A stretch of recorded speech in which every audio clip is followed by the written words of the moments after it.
Bonjour et bienvenue à cette première conférence de l'après-midi. Je suis Julien Ricard, je suis directeur formation chez Deloitte et j'aurai le plaisir d'être l'hôte de plusieurs conférences. La première avec Laurent Ono, cofondateur de Succubus. Laurent est un expert dans l'amélioration de l'efficacité des formations par le jeu. Et j'imagine que c'est pour cela que vous êtes là aujourd'hui. Il a fondé son entreprise en 2002, encore étudiant. Et depuis, ce ne sont que des success stories. Des success stories qui lui ont permis de cumuler une expérience et une expertise sur ce qui rend une formation engageante. Et c'est le sujet dont on va parler aujourd'hui ensemble pendant une trentaine de minutes. Évidemment, il y aura de la place, alors assise par terre, n'est-ce pas? Mais surtout de la place pour échanger avec vous. Et puis, sans plus attendre, on va entrer dans le vif du sujet. Notre problématique, en fait, c'est de savoir comment rendre engageante une formation ennuyeuse, une formation rébarbative, et du coup, booster l'engagement de nos participants. Et du coup, moi j'ai une première question à poser à Laurent. C'est quoi une formation ennuyeuse? Merci Julien pour cette introduction. Qu'est-ce que c'est qu'une formation ennuyeuse? On va parler de thématiques difficiles, comme ça on fâchera personne. C'est des thématiques qui sont un peu plus compliquées parce qu'on n'a pas naturellement envie de les apprendre. Voilà, c'est quelque chose, la formation obligatoire, les réglementations, les trucs voilà, qui sont moins attirants et que typiquement on ne va pas faire le soir en rentrant chez soi.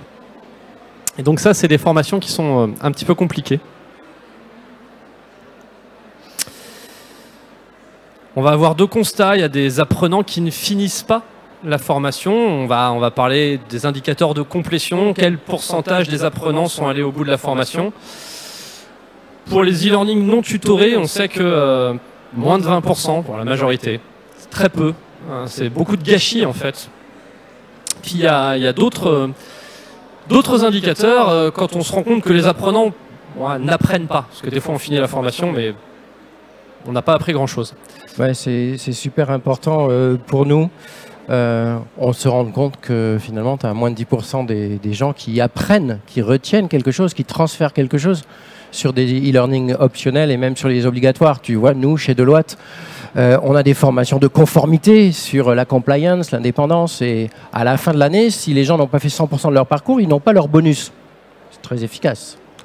Et néanmoins, la question, c'est est-ce qu'ils ont appris quelque chose? Voilà, donc tu me disais que ce qui se faisait des fois, pas chez Deloitte bien sûr, hein, c'était de suivre sa formation pendant qu'on faisait une visio avec quelqu'un, de cliquer sur suivant, suivant, suivant. Donc on a des taux de participation ou de satisfaction qui sont pas bons.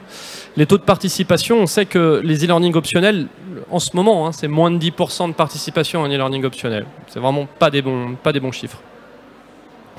Alors Julien m'a présenté rapidement, moi je suis Laurent Ono, je suis le pionnier du serious game, en France en tout cas. Je commence un doctorat, je suis au milieu, il faudrait que je bosse un peu plus d'ailleurs, en sciences de l'éducation. Et j'ai fondé l'entreprise Succubus Interactive en 2002. Ça s'appelait pas des serious games à l'époque, ça s'appelait des jeux d'entreprise, on ne savait pas trop comment ça s'appelait d'ailleurs, le mot est arrivé en 2007. Depuis on a fait 190 jeux, on a mis ça à jour, 18 trophées. Voilà, c'est la street cred qui me permet de vous parler aujourd'hui et de vous expliquer en fait comment est-ce que nous on fait et possiblement d'essayer de vous donner des tuyaux pour que vous puissiez sans forcément aller jusqu'à un serious game mais le faire vous-même. Alors l'engagement, est-ce que vous connaissez la théorie du flow de Mihaly Csikszentmihalyi? Tu l'as bien prononcé. L'idée c'est d'atteindre le flow, d'être hyper engagé, d'être vraiment très concentré sur ce qu'on fait. J'ai donné une petite live session ce matin, il y avait pas mal de monde mais quand même beaucoup moins que là. Ça fait plaisir de vous voir tous d'ailleurs, merci. Il y a 3 étapes, il faut gravir cette échelle de l'engagement pour vraiment réussir à ce qu'il y ait un maximum de transmission. Les 3 étapes c'est très simple, c'est intéresser. On me parle de quelque chose, ce quelque chose m'intéresse, je veux donc en savoir plus. C'est les toutes premières secondes. Hein. Captiver, maintenant que ça m'intéresse et que j'ai regardé, il faut que je m'en aille pas. Il faut que je reste un petit peu plus longtemps et finalement impliqué. Et ça, c'est quelque chose de beaucoup plus compliqué à mettre en place.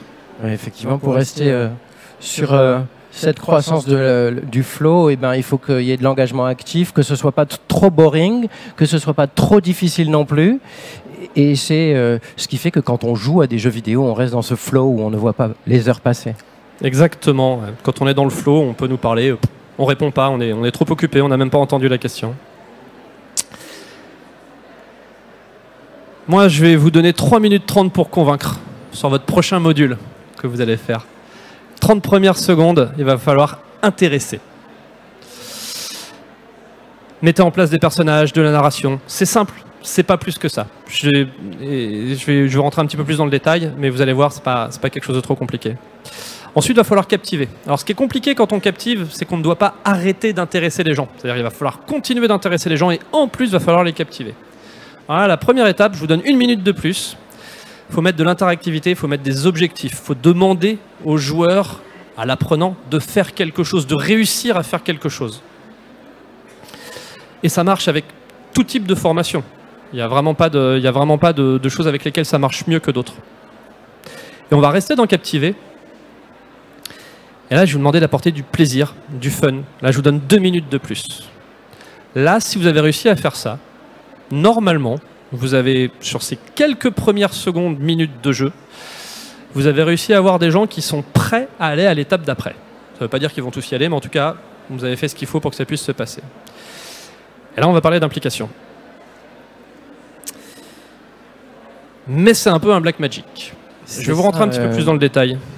Évidemment, c'est pas une baguette magique, mais je crois qu'il faut avoir un peu des méthodes ou une sauce secrète pour aller là-dessus. La magic sauce. Je vais y aller. Je reviens juste sur les 2 premières étapes avant de passer à la suite. C'est vachement important de comprendre que intéresser et captiver, ce ne sont pas des choses difficiles à mettre en place. C'est quelque chose que tout le monde peut faire. Vraiment, je vous ai donné des solutions. Des personnages, de la narration. Ça peut être une simple photo d'un personnage, il n'a pas besoin d'être animé, il n'a pas besoin d'avoir de synchronisation labiale ou quoi que ce soit. La narration, c'est pareil, vous n'avez pas besoin que ça se passe dans des super décors avec des séquences cinématiques 3D. Simple petit texte, simple petite histoire, c'est quelque chose qui va fonctionner. Les neurosciences nous apprennent que humaniser n'importe quel contenu avec un visage suffit à ce que nos neurones miroirs se mettent en action et qu'on se projette dans l'expérience. Tout à fait. Sur la partie captivée, c'est pas beaucoup plus compliqué. Un objectif, ça peut être quelque chose. J'en ai parlé. Est-ce qu'il y a des gens qui ont assisté à ma live session de ce matin dans la salle? 1, 2, 3, 4. Quand même. C'est bon, la répétition, c'est la base de la pédagogie. Vas-y. Donc j'ai détaillé ça un petit peu plus ce matin, mais voilà, l'idée de mettre de l'interactivité, des objectifs, c'est pareil, c'est quelque chose de très simple. L'interactivité, vous faites un quiz, vous faites un glisser-déposer, on peut aller beaucoup plus loin là-dedans. Les objectifs, c'est quelque chose de très simple aussi. Voilà, vous devez déterminer, je sais pas, on fait un Cluedo, qui est le coupable. C'est un objectif, vous demandez à l'apprenant de réussir à faire ceci.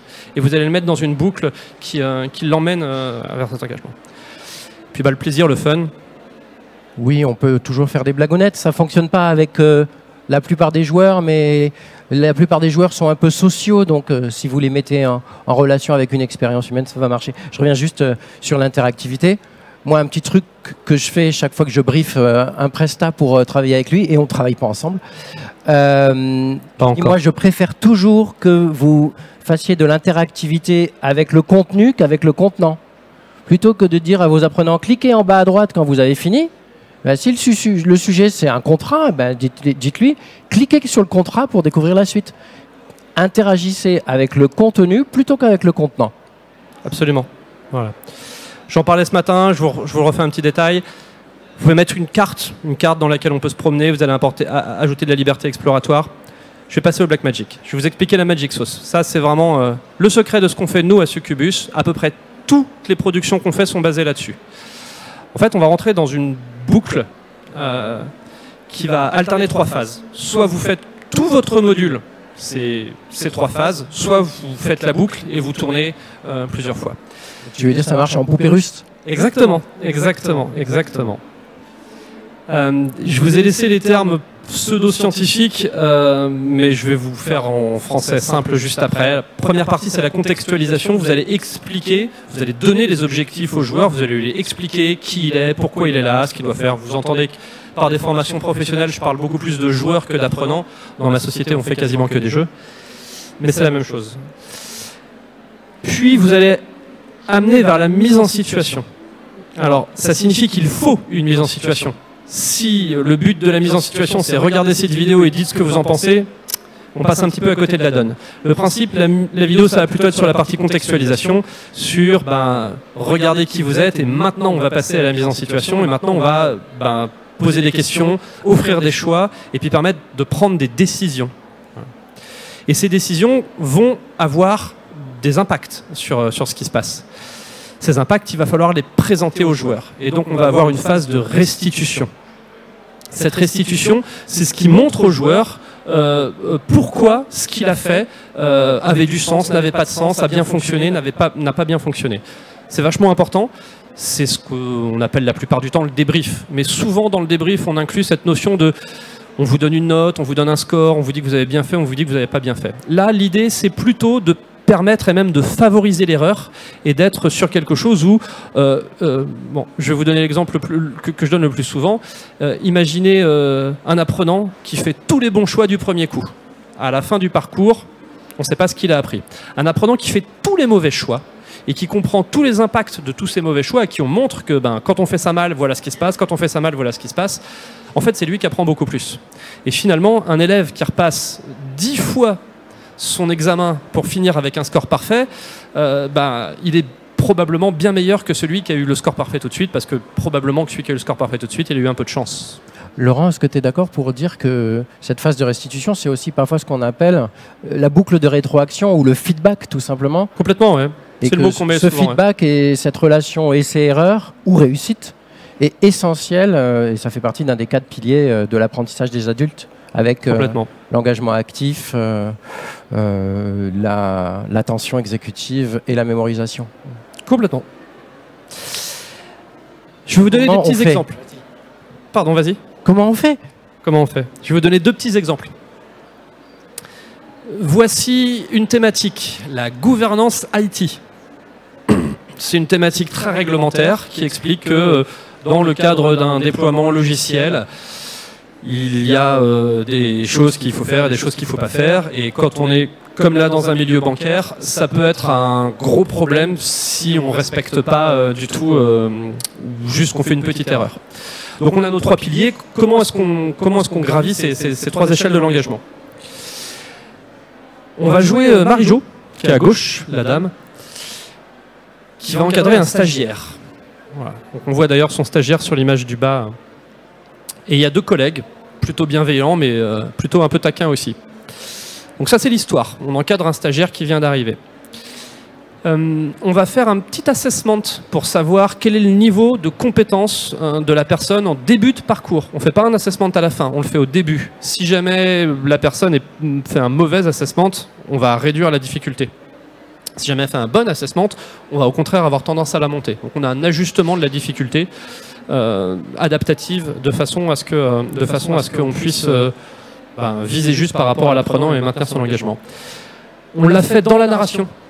C'est-à-dire qu'en fait, c'est à la machine à café, c'est un quiz informel entre collègues, marrant, et puis on a d'autres jokers. Voilà. C'est des choses qui sont pas très compliquées à mettre en place et qui changent tout pour vos apprenants. Désolé, je me trompe de bouton. Et selon les conseils, donc la partie assessment, ça se passe pendant la contextualisation, toute l'introduction avec les collègues, une FAQ pour savoir est-ce que tu es prêt avant d'aller donner les conseils aux stagiaires. Tout ça, c'est la contextualisation. Ensuite, on donne les conseils aux stagiaires. Et lors de la dernière phase, il peut se passer des plus ou moins grosses bêtises. Il va de toute façon faire une bêtise.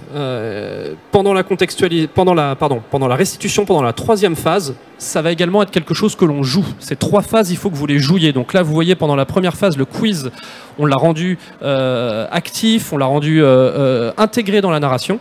La 2e phase, c'est la mise en situation, c'est le plus traditionnel, c'est tout le monde, c'est là où tout le monde met toutes ses billes, hein, bien évidemment. C'est le maximum de choix, des embranchements, savoir quand on répond bien, quand on répond pas bien, comment ça se passe. Et souvent, la troisième phase est un petit peu délaissée aussi, le feedback. On dit, bah, c'était bien ou c'était pas bien.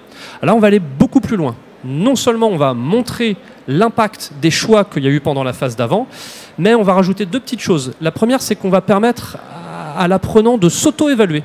Donc, avant de voir les résultats des bêtises du stagiaire, on va avoir un petit entretien avec un des deux collègues et le collègue va nous poser la question, alors est-ce que tu penses que tu t'en es bien sorti?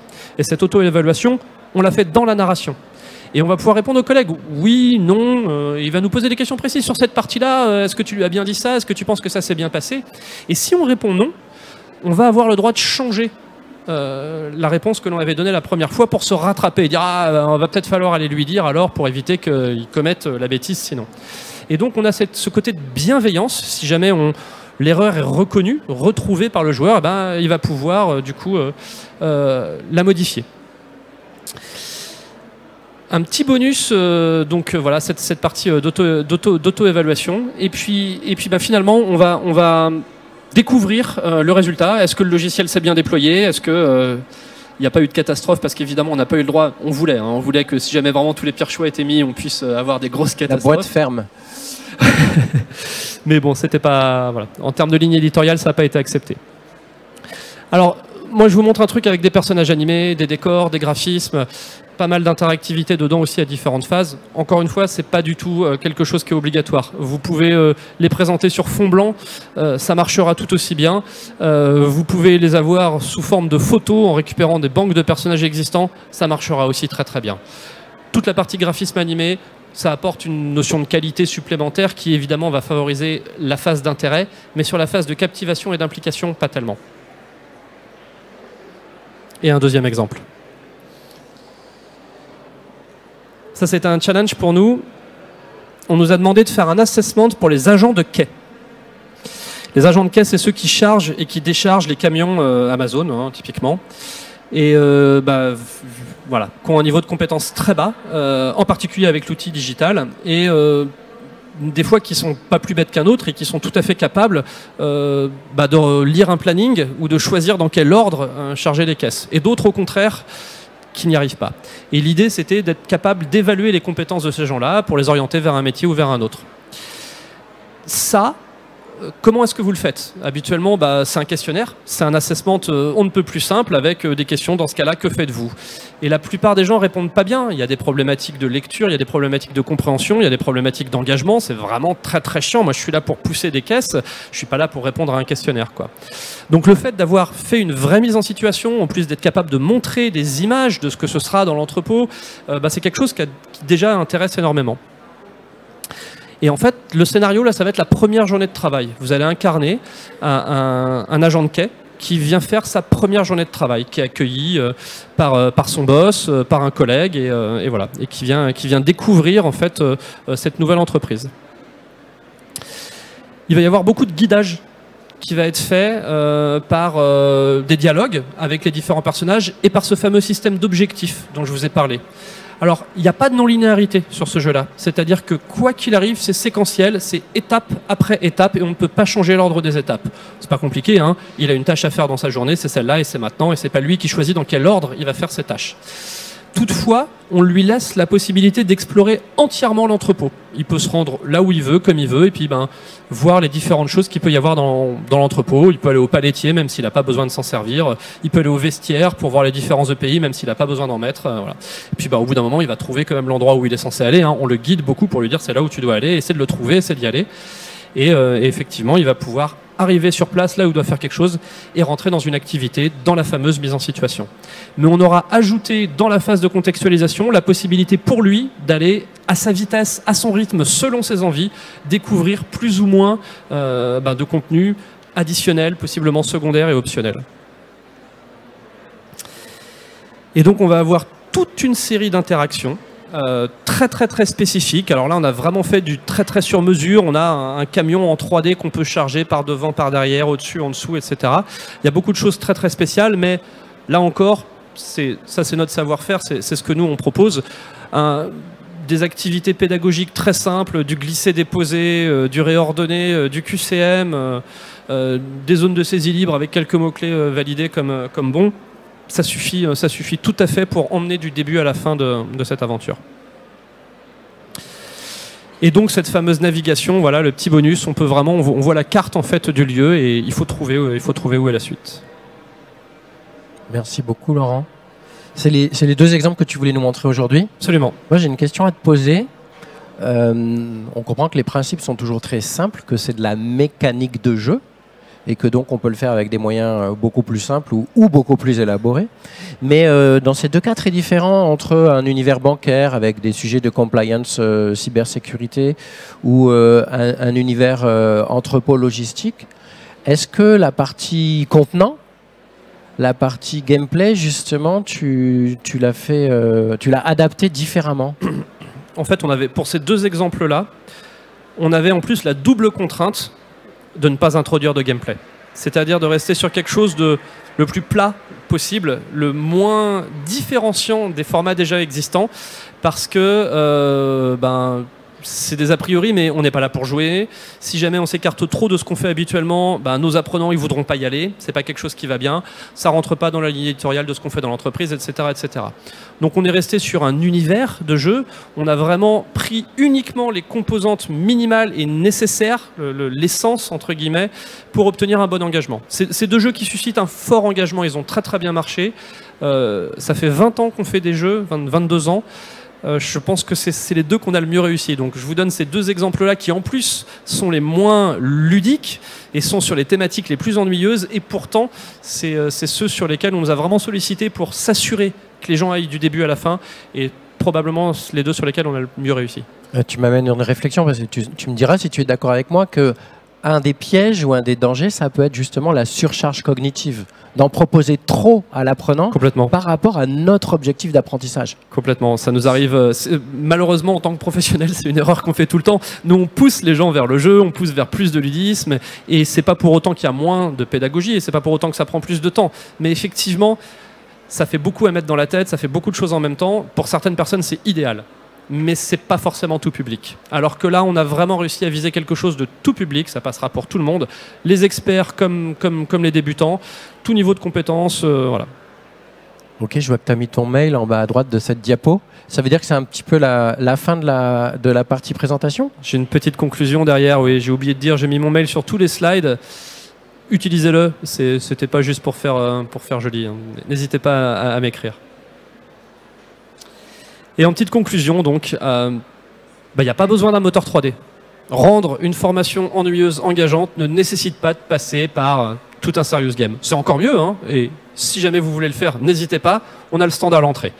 Et venez nous voir et on vous montrera tout ce qu'on fait. Mais c'est quelque chose que vous pouvez faire par vous-même. Je veux dire, voilà, dans Storyline, ça fonctionne. Voilà. Il y a un fil conducteur à mettre en place. Donc histoire, personnages, etc., des objectifs.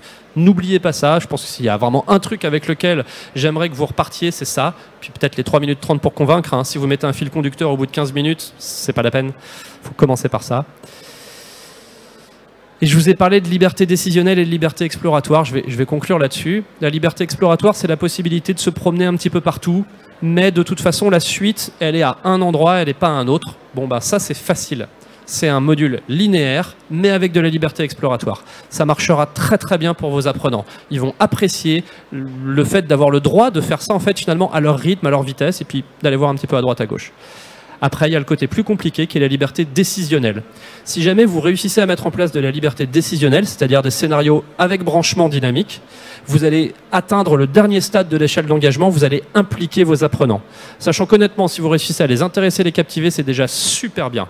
Après l'implication, c'est encore quelque chose de plus compliqué.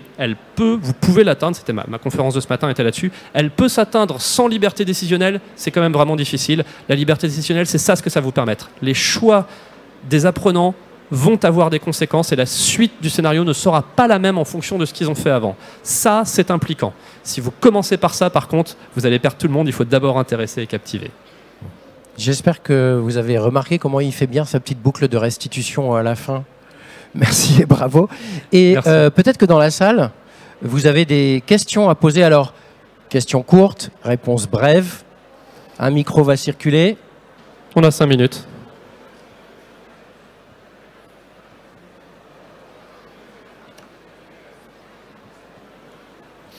Une question tout à gauche. Bonjour, merci beaucoup pour cette présentation. Moi, j'avais une question, c'est l'importance d'avoir chez vos clients dans les entreprises, que ce soit les responsables de formation ou RH, qui ont cette vision-là et cette entente-là, et quand ce n'est pas nécessairement le cas, comment vous les accompagnez pour assurer la réussite et l'impact de la formation? En fait, moi, je donne une conférence aujourd'hui parce que je ne les accompagne pas, les gens qui n'ont pas cette appétence-là. Donc j'essaie de prêcher la bonne parole, j'essaie de déclencher cette appétence chez tout le monde parce que ça marche vraiment. Mais clairement, quelqu'un qui comprend pas ça, à moins qu'on l'ait forcé à travailler avec nous par sa direction, on les accompagne pas et on sait pas travailler avec des gens qui vont plutôt avoir tendance à bloquer en fait. Donc c'est une bonne question et malheureusement la réponse me plaît pas tellement, c'est que aujourd'hui, il y a des gens qui n'ont pas d'appétence, mais qui pourraient l'avoir, mais ils ne sont pas au courant en fait. Ils savent pas que ça peut être, ceci dit, relativement facile. On a une question tout au fond, on a une question ici aussi. On va faire dans l'ordre du plus près. Il y a le monsieur qui a levé la main ici. Ouais, voilà. Je vous ai vu, monsieur, après. Bonjour. Sur un parcours de formation, comment vous faites pour diversifier? Parce que si vous faites ça à chaque fois, au bout d'un moment, il va y avoir une lassitude. Sur un parcours de formation de combien de temps? Je ne sais pas, sur 7-8 modules, par exemple. 7-8 modules? Vous faites 7-8 histoires. Si votre module il dure 30 minutes, vous faites 7-8 histoires qui vont avec les modules de 30 minutes ou 1 heure. Donc vous diversifiez parce que c'est pas les mêmes personnages, c'est pas la même mise en situation, c'est pas la même narration. Encore une fois, vous n'avez pas besoin de faire des choses hyper complexes, hein, mais chaque module se doit d'avoir ça. Alors bonus, si vous réussissez à faire que ces 7-8 modules s'enchaînent, et que ce soit des épisodes d'une série télé, d'une saison, alors là, chapeau, parce que là, vous avez le top de l'engagement. C'est-à-dire que des gens qui ne sont pas forcément intéressés par le 3e module, puisqu'il fait partie de la série, ils vont le faire quand même, ils vont le faire avec intérêt. Du coup, c'est bien d'annoncer la suite à la fin. Oui. Et c'est ce qu'on fait beaucoup dans les micro-learning. Les plus petits chapitres, généralement, quand on est sur du 10-15 minutes, il y en a beaucoup qui sont faits d'affilée. Donc du coup, on peut plus facilement faire ça. Merci. Je vous en prie. Il y avait un monsieur tout au fond là-bas. Le micro arrive. Tout au fond là. Allez, centrale. Ouais.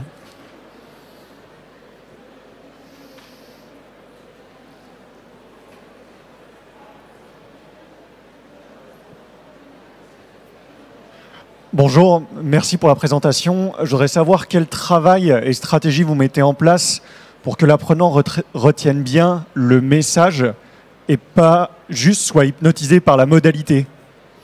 Alors, c'est super que vous pensiez que la modalité soit hypnotisante. Elle ne l'est pas. Mais en imaginant qu'on est vraiment suringénieuré ça et que waouh, on en prenne plein les mirettes et que finalement on s'intéresse plus tellement au message, on va faire que le message, il est nécessaire pour progresser. C'est-à-dire qu'à un moment, les objectifs pour avancer, on ne peut pas avancer, ou en tout cas on ne peut pas performer dans l'avancement si on n'a pas le contenu pédagogique qui nous permet de comprendre que c'est ça ce qu'on est censé faire et qui nous permet d'avancer. C'est-à-dire qu'en fait, c'est un passage obligatoire. Et c'est justement le principe de la mise en situation. Plutôt que de faire du bourrage de crâne et de forcer, de dire il faut retenir ça, et puis on le retient, mais on le retient qu'un certain temps, on va mettre en situation, et plutôt que d'aller vers l'apprentissage, on va plutôt aller vers la compréhension. La compréhension que c'est cet état d'esprit-là qu'il faut avoir dans cette mise en situation pour bien s'en sortir.